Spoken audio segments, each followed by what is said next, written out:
if you look at my eyes, you can tell my eyes are so tired. I am very tired. So I just flew back into Nigeria now. So let me quickly explain to you guys what's actually going on. So I left Nigeria and I was supposed to come back by next week or the week after. I didn't vlog. I don't like vlogging my... Okay, let me tell you guys basically what happened. I traveled. I was supposed to come back next week or maybe the week after. I was kind of contemplating between next week or the week after. And I'm going to keep it short. I'm going to keep it as simple as possible. I'm very tired. I just got back. But let me do it now because I know me, I may end up not doing it. So what happened was that... So guys, I'm going to fill this in. This is me now editing this video. I'm going to fill it in because when I'm watching back, I realized that I wasn't really saying it properly. But the thing is, I just flew in and I was so tired on that. I was so sleepy. So basically what happened was that... Okay, let me share it from the angle of the...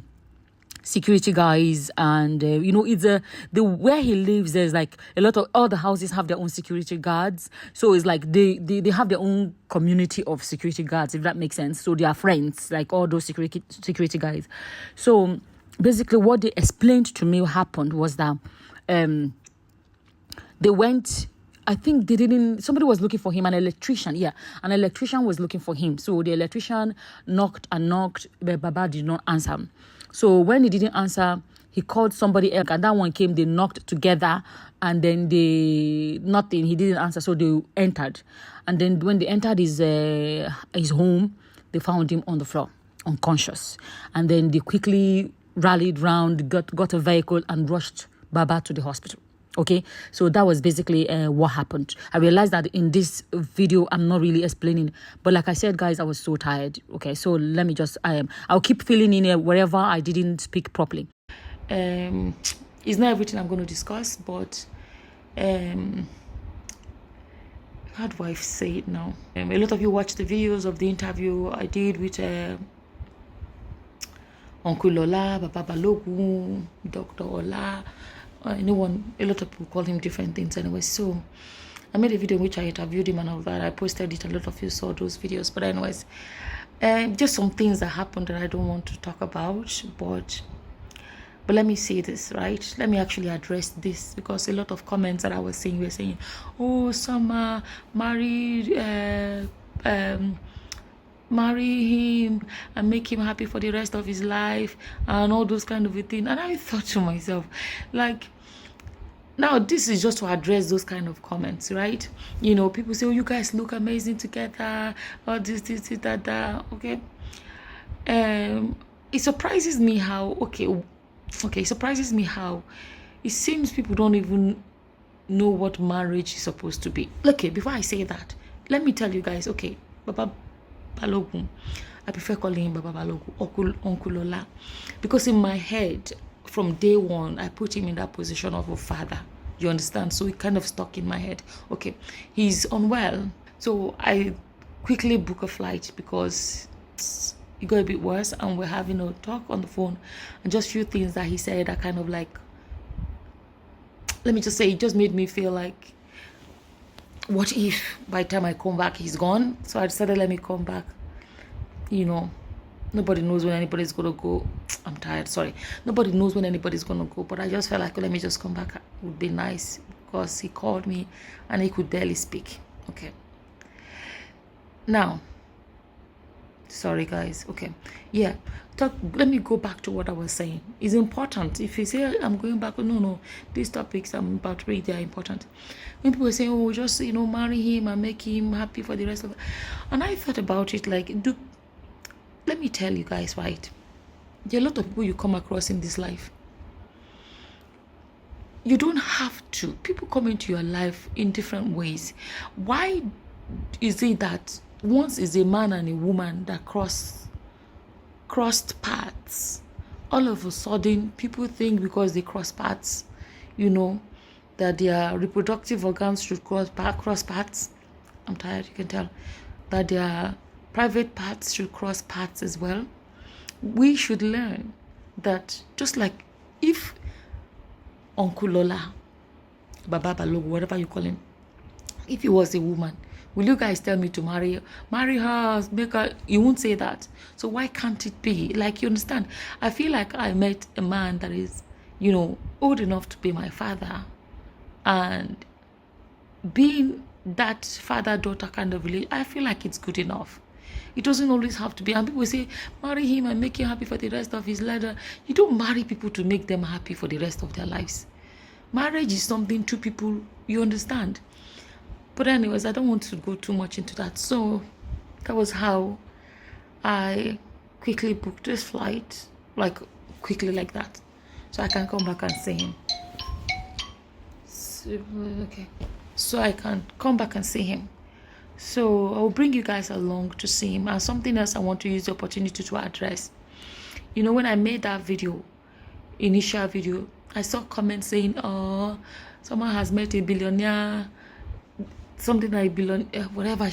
Another, there was a comment that I just laughed that said that the man should hold his pocket very well low. That for that someone must be after his money, blah blah blah. Excuse me, guys, I'm so tired. Sorry. This is midnight. Oh, there's someone that he should hold his pocket well, blah blah. I just smiled. I didn't say anything. But why I'm going to say something now is that if any of you feel touched in any way, you want to be a blessing to him financially, I'd like you guys to think about it and do it, right? I can't say more than that. Okay, let me just add this here. The last time I did the videos, the interviews, whatever, there was no mention of money or anything like that. But a few people watched that video and they contacted me through email and said, oh, Summer, I would like to send something to Uncle Lola, Baba Balogun. And they sent. I gave them his bank details. The tricky thing is this. Some of this money, he said he didn't see them. And another thing is, this is not a man that can be going back and forth to the bank, and maybe he didn't go through, and no, he can't go through all that wahala. Right now, as we speak, there is still one or two that he never got, and it's hard to explain to him how to go about it. So I'm going to put his account number, right, so that way there's somebody I will assign to be responsible for this. The person can go check the bank, contact the bank, and do all those wahala that an elderly man cannot do. And I feel like that's going to be more straightforward. I want to also say, those of you that told me the last time you sent him money, some of you sent me an email and said you decided to send him money. You asked me for his bank details. I gave you. You said you sent him money. Can you do me a favor and email receipts of the money you sent him so that we can actually be sure that the money didn't get lost in transit? In any way you want to be a blessing to him financially, please do that. The only reason I'm saying this, when people say, he must be a rich man. That's why some people assumed when they watched that video, or the people that say he should mind his pocket, or all these young women that is going for an old man, I just smiled. But now I'm coming to say it, because if I don't say it, people are not thinking that this man is 1 billionaire like that.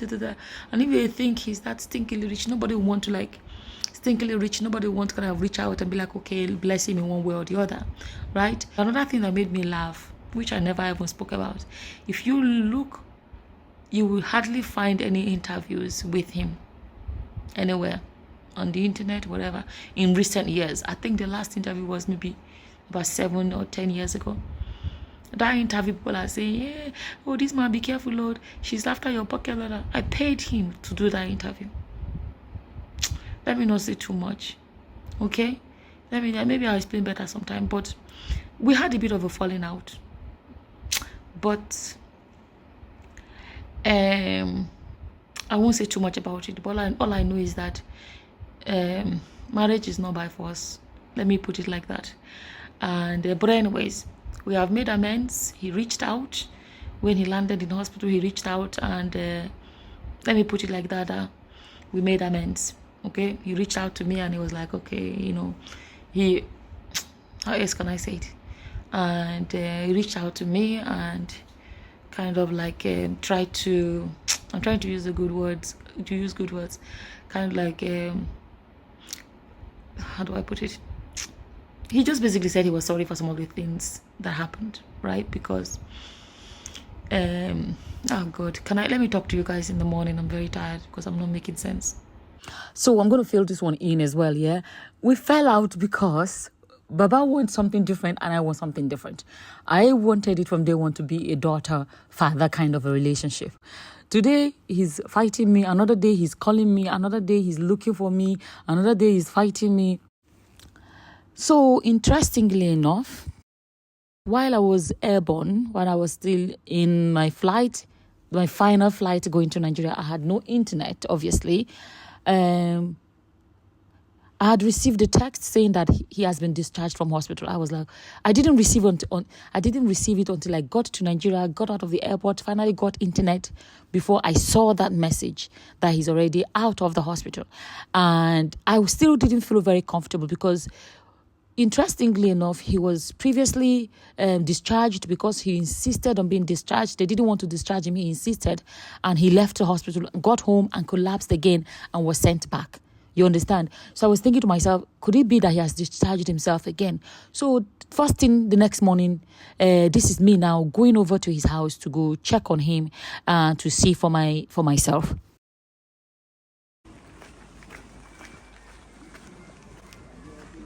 You can hear that music. That's definitely, I can bet you that music is from him. Can you hear the music? Uncle Lola.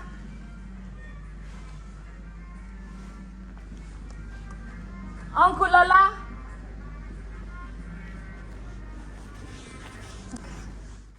So this is me here now. After I called and called, no answer. I got to the door and I knocked and knocked. This is his home now.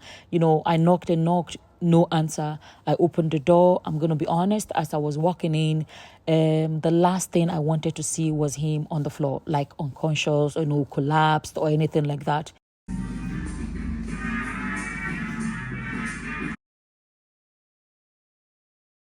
Uncle Lola.